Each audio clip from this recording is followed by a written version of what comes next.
হয়েছে, অনেকটাই দুর্বল রয়েছে বর্তমানে, কেন গাড়িতে বসানো হয়েছিল একসঙ্গে? এবং দীর্ঘক্ষণ আপনারা কোথায় ছিলেন দীর্ঘক্ষণ হয়ে যাওয়ার পর? আমরা ছিলাম তো পঞ্চবটী কালীবাড়ি, ওইখানে তো আমরা আইতে তো ভাই একটু তো দীর্ঘ প্রায় 1 থেকে 1.5 ঘন্টা হয়েছে ঘটনা। আমরা এই সরাসরি লাইভ সম্প্রচারে রয়েছি, প্রায় 1 ঘন্টা হয়েছে। আপনারা কোথায় ছিলেন এবং এসেছেন, আসার পর আপনারা একই সঙ্গে নিয়ে যাচ্ছেন কেন? তারা দূরবীন উঠছে, তারা বুঝে উঠছে না।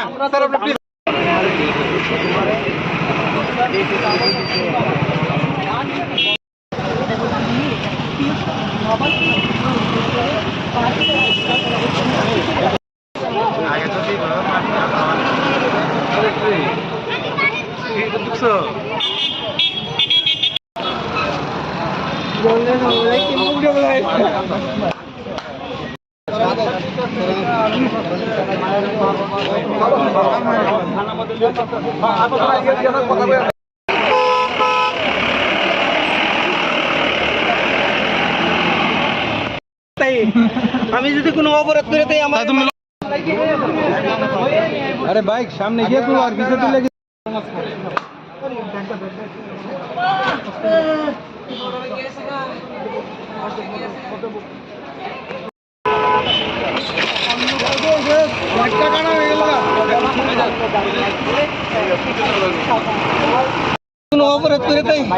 আপনার নামে একটা শ্লীলতাহানির অভিযোগ।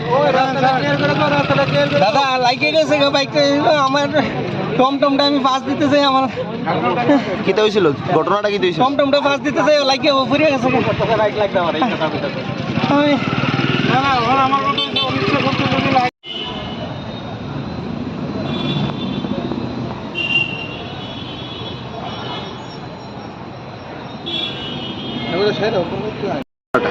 ওই তো আমার মেয়ে টিউশন যায় রামনগর 2-এ, আমরা ভাড়া থাকি। আমাদের বাড়ি হয়েছে রানীর খামারে, আমরা এখানে ভাড়া থেকে আমার মেয়ে অক্সিজেন স্কুলে পড়ে। তো এখানে ভাড়া থেকে আমরা টিচারের লিগে তো এখান থেকে আসা যাওয়া সম্ভব না, আমরা পসিবল না, আমরা ওইদিকে টিচার নাই। প্লাস এখান থেকে আমরা বাড়ির থেকে অক্সিজেন স্কুল অনেক দূর, এখানে ভাড়া থাকতে লাগে। তো টিউশনের লেগে রাত্রিবেলা যাইতে লাগে। রাত্রে বলতে কি 5টার সময় যায়, 7টার সময় রিটার্ন ঘুরে। তো এই প্রত্যেক দিনে তো 7টার সময় ঘুরে। আজকে আমরা বাড়িতে একটু দেরি হয়েছে এখানে তো রামনগর 3rd ক্রসিং আর 2nd ক্রসিং 2টার মাঝখানে এই ঘটনা। মানে ও যাওয়ার সময় ও মাস্ক পরা এই মানে অন্ধকার রাস্তায় দাঁড়িয়ে রয়েছে, তাহলে একটা গাড়ির সাইড দিতে গিয়ে তাই একটু সাইড হয়েছে, তারপরে মানে হেরাস করার চেষ্টা করার পরে মানে যখন তাইরে হাত ছুড়াইয়া যখন স্কুটি নিয়ে ভাগ দিলছে তখন ধরছে স্কুটি তো ধরে রাখা যায় না, স্কুটি ছুটতে তারপরে চিৎকার চেঁচামেচি করছে, পাথর নিছে, তারপরে মানুষজন জড়ো হয়েছে, উল্টা আমার মেয়ের মাথায় লাগছে পাথরটা আবার। কিন্তু তখন তাই সবাই চিৎকার করে জড়ো করছে যে ও আমার হেরাস করার চেষ্টা করছে। তখন মানুষজন আইয়া ওর লোকে কি করছে, আমি তো আসলাম না, ওর বাবা বাড়ির থেকে রামনগরে আসছিল, ওইখান থেকে ওর বাবা আইছে, তারপর আমার ফোন করছে তাড়াতাড়ি আসার দিকে মেয়ের কি হয়েছে। আমি তো আসলে সবাই থেকে যা শুনলাম এইটুকু। আপনার বাড়ি? রানীর খামারে। নাম?